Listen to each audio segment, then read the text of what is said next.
Hi అండి. అందరికీ నమస్కారం. Welcome to our channel. అయితే భోగి, సంక్రాంతి, కనుమ అనేటి లైన్‌గా మనకు వస్తాయి. ప్రతి ఒక్కరికి తెలుసు.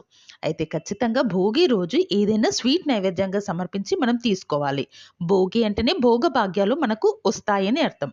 సంక్రాంతి రోజు ఏదైనా deep fried items like puri, bajji ఏదైనా ఆయిలీ ఐటెమ్స్ చేసుకోవాలి.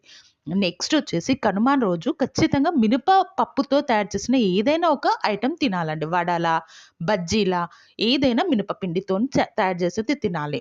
ఖచ్చితంగా సంక్రాంతి రోజు నువ్వులు, బెల్లంతో కలిసింది ఏదైనా ఒకటి తినాలి. నువ్వుల నూనె మొత్తం బాడీకి అప్లై చేసి తలస్నానం చేయడం వల్ల కూడా చాలా మంచిదండి.